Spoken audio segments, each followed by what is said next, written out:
Alright guys, today we're going to be doing some cool effects inside Davinci Resolve, and we're going to be doing callouts, these simple easy callouts inside of Davinci Resolve. We will be using Fusion. This is I believe a free version of Davinci Resolve. You can do it in the studio version. I am currently in the studio version of Davinci Resolve, but I'm going to try and make sure I use the features that you can find in the free version as well. So let's get cracking. So obviously we would like to make these effects inside of DaVinci on our food. Just a little call out to what it is. And we'll do the static ones, and then obviously we do the tracking ones. So let's get into it. All right, so let's drag our footage into our timeline. We'll just remove the audio track from that one, and we'll get into the video itself. So here we're going to zoom in to make sure that it fits the borders. There's no black bars on top of it. And we are going to do a compound clip. So I obviously have a shortcut for my compound clips. So I'm just going to right click and create compound clip. I'm going to call this one Pizza 1. There we go. And let's just check the second clip. All right, this one seems to be fine. There's no black borders around it. So we are good to go. Now, let's hop into Fusion and have a look at what we can do here. So, yes, the scary Fusion template page. Oh my word, I feel overwhelmed already. No, I'm kidding. This is a very simple effect, guys, and so we'll go into our effects panel. We'll click on the templates and edit. We'll go to titles, and inside title, we're just going to go and do call out. We'll just open call, and we're going to select this first one over here. You might have others installed, like other templates installed that you might have installed from like a pack or something like that. I'm only going to be using the first one. So it's the default call out feature inside DaVinci Resolve. And we're going to pop it into a multi-merge. Yes, a multi-merge. So I'm going to attach that one there. And then I want to grab another one. I'm going to attach this one here. Just like that. I'm going to bring over top like this so I can see them. That's there. Cool. Now, let's go and see which one is which. So I would like call out 1 to be for the first pizza and call out 2 for the second pizza. So inside of this callout, what we're going to do is we're going to move it a bit, and we're going to drag it to the final dot goes, and we're just going to do that, and we're going to place our callouts where we want them to be. So I'm putting this callout over there and that callout over there. Very simple, very easy. You'll see them both pop up like this. So whoomp, they'll fade in, and then obviously the line will grow towards where it needs to be. Yeah, that's legit the easiest way. You can just do obviously your pop-ups, but we want to customize these and give it a bit more styling to them. So let's go into the text area, and I'm going to call this one Pizza 1, just obviously for namesakes, and Pizza 2. Simple. I'm going to change both their fonts to impact. So we'll go and we'll do this one over here. Impact. There we go. Now they've both changed. You can see that. And let's go through the clip and see how they look on the clip. Now, they don't look too bad. They're nicely situated.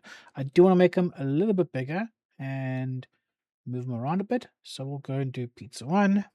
And we'll make the pizza 2 also bigger. Move it down. Make sure that these are even. So I'll go 1.3. Go. And we'll take the same font size and we'll go to the next one. Just like that. All right, so now your text callouts are balanced and even. The sizing is right. It looks good. Let's give it a bit of flair when it comes to our callout lines. So obviously over here inside of the inspected tool, I don't have it open. There it is. Okay, inside the inspected tool, we can select the color of what we want. I'm going to go with this blue. It sits the same color feature as what the brand is using, and I'm just going to make this corner. As you can see, the corners here. I'll zoom in for you guys so you can have a look. The corners can change from a square to this round dot. So I'm going to leave the first one square, and I'm going to change the second one to a round dot. Same color though.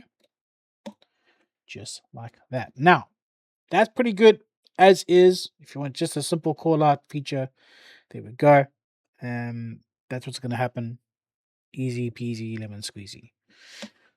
If you want your call outs to fade on a clip, then all you need to do is make sure that your bottom clip has no effects on it. You just duplicate the clip and you can add a fade onto this clip itself. So we go there and then it'll fade out by itself. Now let's go back into our clip, into Fusion, and let's have a look at the actual callouts themselves. I'm going to do a bit of customization. So you'll pop this open here and you're like, oh my word, what's going on? Just chill, relax. Inside here is the different pieces that builds this whole call out. This is a macro. And so we're going to go onto this macro and we're going to do this. We're going to select this macro here and we're going to give a bit of width to our dots. So we'll make it 0.006, just 6. Okay. And we'll do the same thing on this one. We'll call out this one and we'll go there. We'll open this one up and we will also do the same thing when it comes to this one. Boom, make it nice and big. Okay, so now we can see our dots on this call out. As it goes boom, you can see the dots. So that's quite nice.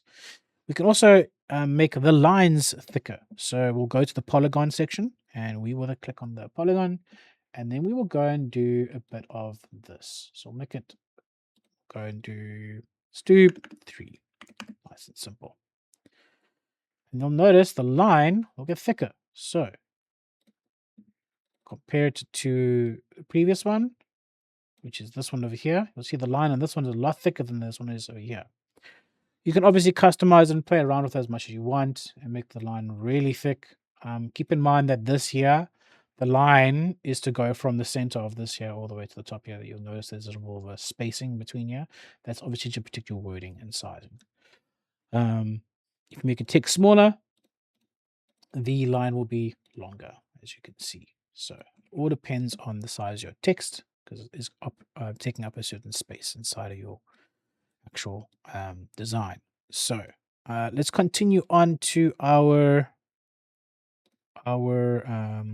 settings. So inside here we have our obviously our polygon size, our shape over there. We're gonna make this one, the border a lot smaller. We're gonna set to a 6, and we're also doing the same thing for this one over here. So we'll copy the same settings across to this one. We go nice and thick. Very, very simple. Okay.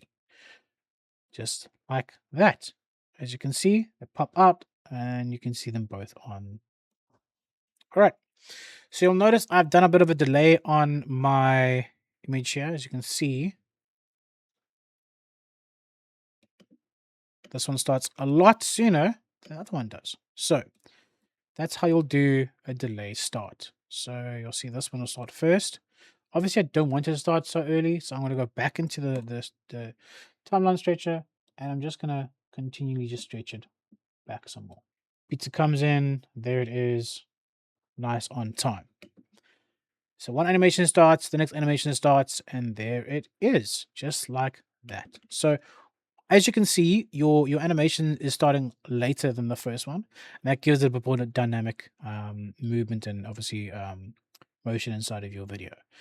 So now that's just the dynamic standard still shot facing you, nothing complicated. Boom, just like that. Okay, that's a simple call out. What we can do is we can go on to the next clip and we're going to do a tracking call out. So inside of Fusion again, we're going to open this clip in Fusion. We're going to give ourselves some space here and we are going to do the same thing. We're going to bring in our effects, our title effects.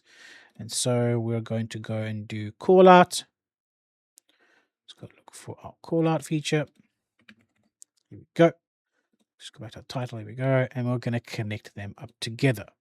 So you drag this, you pop it onto there, it creates a merge node. Obviously, we don't need more than one callout because we're not calling out multiple features, but you did see in the previous one where you can do 2 callouts at the same time. You guys saw that. In this one, we're only going to do one callout. We're going to click on this callout. We're going to do our changes, our styling changes. So we're going to call this one, let's call this one chicken Let's call this one chicken mayo.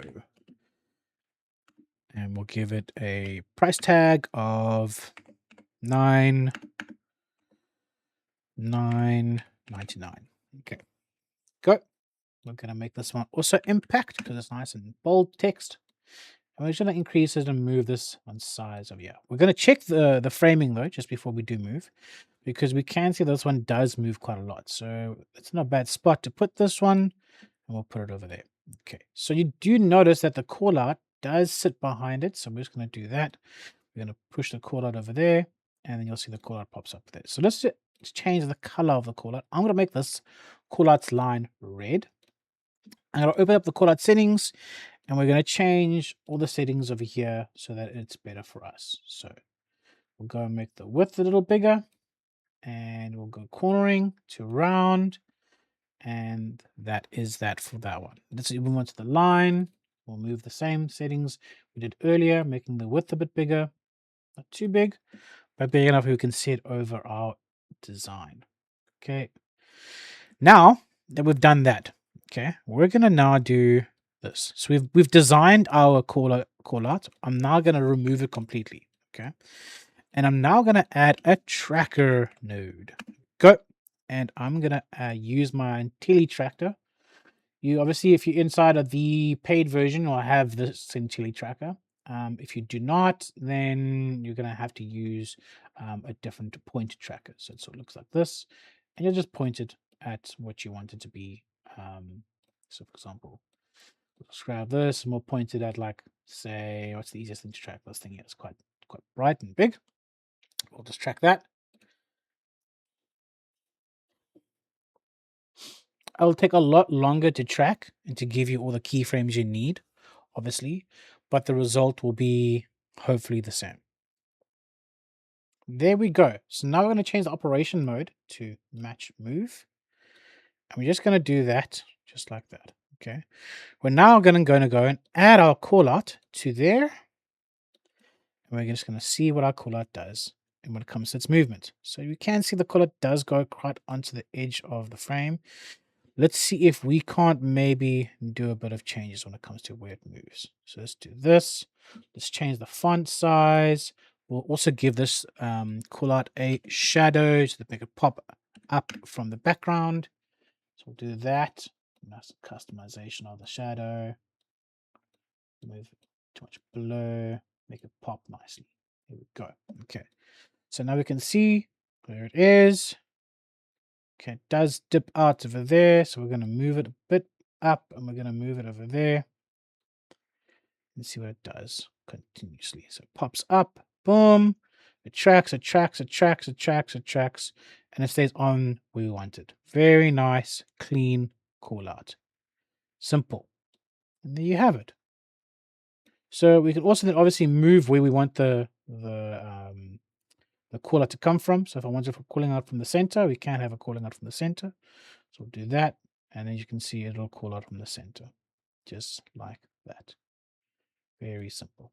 Obviously, you can play around with the sizing of the text. You can also do a custom character text leveling, where you can select the text of just the cost of the pizza. You can make that bigger, make it pop more. Obviously, whatever you do inside of this here, you'll need to make sure that the text moves nicely and clean with your design. So as you can see here, we'll just double check all our frames when it comes to the callout. Looks good. And there you have it. There are your two techniques when it comes to using the callout. Obviously, I'm going to show you the IntelliTracker now in a second, but those are mainly the free versions. Now, inside of Davinci Resolve Fusion, you can also do IntelliTracker, which is a little better than the point tracker, in my opinion. So I'm going to go and I'm going to remove the point tracker completely. I'm going to add the IntelliTracker. We'll delete that one. We're going to use the IntelliTracker to track this piece of, I think it's beef or something like that. I don't know what it is. It looks like beef, or I don't know. But we're going to track this, okay? We're then going to have this callout move a bit for us. So we don't know where it's sitting. So we can just have a better picture of where it is. Also going to move this to match that, and then move that to match where it was earlier. Let's check our framing again, as we were in the last one. nice on the chicken. Okay, we can also make this one smaller, but let's just move it over there for this sake. And just like that. So obviously it pops out like this. And when it moves, it will move. Obviously, when it comes to we want it. We haven't tracked anything. Just making sure that our callout is nice and spaced. All right. Let's go on to our tracker settings. So let's do this. We'll disconnect our callout feature, and we're going to use this IntelliTracker onto this piece of, I think it's beef or something out of here, or chicken, whatever it is. And we're going to track it both ways. So we'll track forwards. As you can see, it's a lot faster than the point to track. It'll track that piece, and it'll track backwards, just like that. Give it some time. It might take some time, obviously, depending on the length you would track. All right, so now that it's tracked nicely for us, we are going to then reconnect our callout, and we're going to see what it does inside of this design. So let's go and move our callout to sit over here. We want it to pop up over there. And let's check the framing. Okay, it does completely got a frame over there. We're going to move it. All right, so there is our callout. It pops up over there. We can keep track of it. Obviously, this is just for demonstration purposes. I would obviously do it a little better. Just like that. There is your tracker. Obviously, you can do delays on the keyframe start time. So you can make it delay, start like we did in the earlier ones. But this is just to give you an idea on how to use the callout feature inside Davinci Resolve with the tracking and obviously with the moving image. I don't want you guys to get overcomplicated when it comes to using like other sources and stuff like that. Very, very simple. And there you have it. Hope you guys enjoyed the tutorial and finding that the results were exactly what you needed. If you have any questions, please pop them in the comment section. And until next time, have a good one.